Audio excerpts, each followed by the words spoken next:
Hi, and welcome to AP US Government. Thank you for joining me today. I have the privilege and opportunity to be working with your children throughout this semester. So to start off, we'll go with a little bit about who I am. So my name is Amanda Ameling. I was born and raised in Naperville, so not too far away from here. I graduated from Neuqua Valley High School, and then I went to Miami of Ohio, where I majored in education and also received a history major and a coaching minor. While at Miami of Ohio, I did cross country and track, so that's something that's really been impactful and powerful in my life.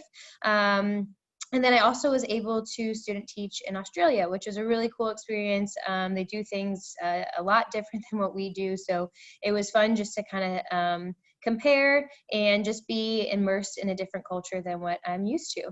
And then this past summer, I just recently completed my master's in educational technology, which could not have come at a better time, considering what we are dealing with right now. This will be my 7th year teaching, but my first year at LT, so I'm really excited about that. It's kind of been a career goal to get here. I've heard such wonderful things about the school and the community, so I feel very fortunate to have been given this opportunity. And then actually the cool fun fact about where I started my teaching was at Neuqua Valley, which is where I went to high school. So this is my first time kind of venturing out away from my home. And I feel very fortunate, like I said, for it to be LT. My daughter, Luna, is that picture there. She just turned 1. So a huge part of my life, obviously. And then I've also been married for 3 years to a wonderful person. So I feel very fortunate in those as well. Family means everything to me. So that is my motivating factor of why I do what I do. I also like to travel, so that picture of us is in Vienna. We did a backpacking trip in Europe for 3 weeks. That was unbelievable. One of those things that I talked about for my entire 20s and finally made it happen once we were 30. So that's just a little bit about me, my education, and a little bit about me personally. So we're looking at the units of this course. So for AP US Gov, we follow strictly with the College Board and the syllabus that they give, and they have broken up the content that we discuss into 5 different units. And they also have some required aspects of the course. So there's required documents like the Constitution, the Bill of Rights, Declaration of Independence that students have to know for the AP exam. There's also required court cases. And I've already addressed the Constitution, Bill of Rights. And then there's a project element that students also have to complete. And what we've designed for that project, I think students will enjoy. We have shared it with them, so I encourage you to ask your child about that project. So that's kind of just the basics. And what do we expect them to do with all this information? We expect them to be able to apply the information to conversations, analyze sources, analyze data to draw conclusions, and then ultimately be able to formulate arguments. And be able to take what they know and argue a point.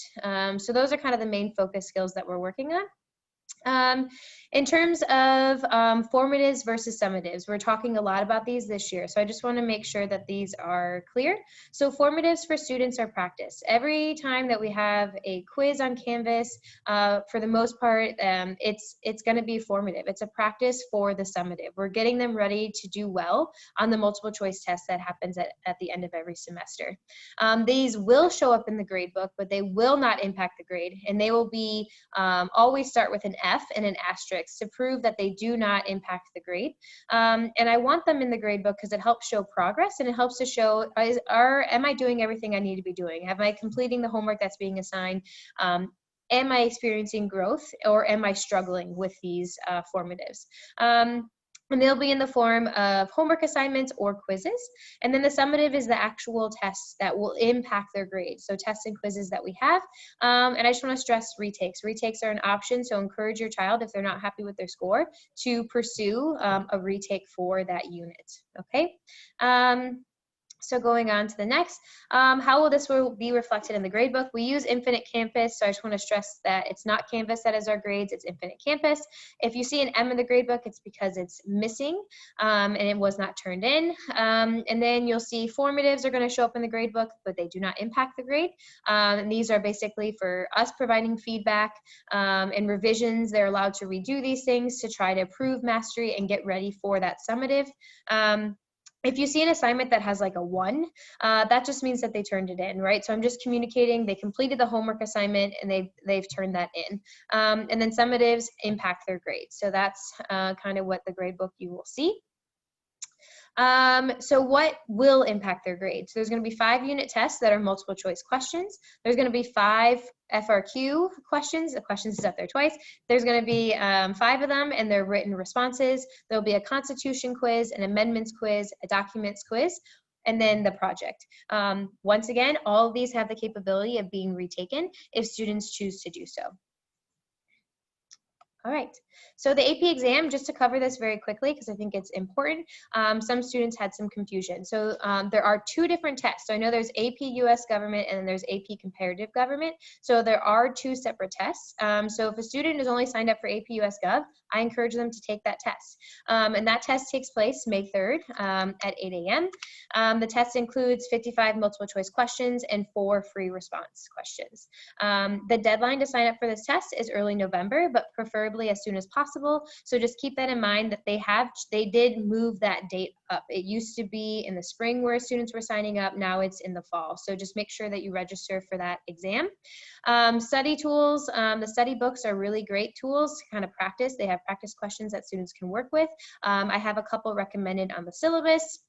And then this is a question that I often get. So I think all students, if you're taking the class, should take the course. You never know how it's going to turn out, and it can only benefit you, right? So if it's of your means to be able to take that test, I really strongly encourage students to take it and just give it a shot to see how they're going to do.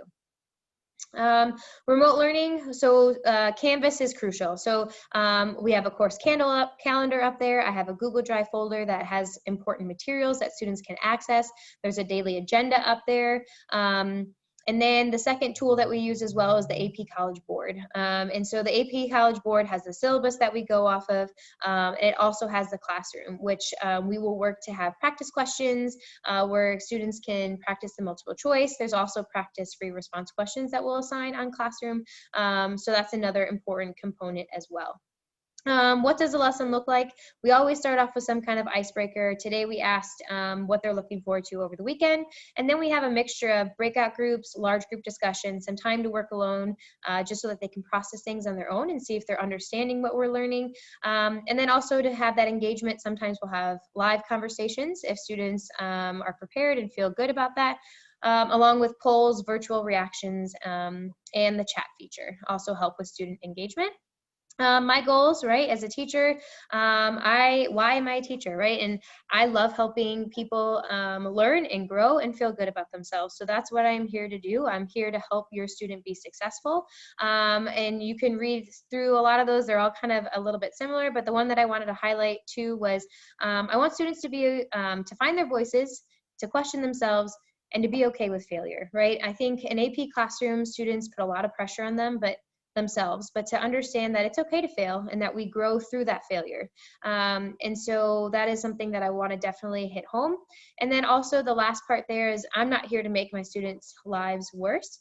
So if they ever feel like they're overwhelmed or feel like they can't keep up or they're confused, please encourage them to reach out to me and communicate that with me. I want to make their life better. I don't want to be an added stressor, especially during this time with remote learning and everything that's going on with that. So what can they expect in terms of support? There's Vita Plena time, Canvas for teacher notes that are linked to the Google Drive, and they can also email questions. And then how can you help, right? So discuss current events with them, encourage them to advocate for themselves, study with them by asking questions about their material. You can check Canvas from time to time. And then with remote learning, my 2 classes have been fabulous with this, but just encourage them to keep their cameras on and encourage them to be present and not on their phones. So those are the ways that you can help them be successful in this class. And then just to show you Canvas real quick, Here's our Canvas page that you can see. So this is what students see when they log in. You go to here, AP US Government, Google Drive. That's where all the course material is that's important. Here they can see the Zoom links. And then here we have our calendar. And our calendar has learning objectives, daily activities, and homework. And then we have the 2 daily agendas that I always give them on a daily basis. So if you ever want to check out what we're doing, those are the links that are there as well. Okay. Thank you so much for attending. If you have any questions, please don't hesitate to reach out via email. That is probably the best way to get a hold of me, and I will respond as quickly as possible. But like I said, I really look forward to working with your students or your children, and I feel very fortunate to be a member of LT's community. Thanks.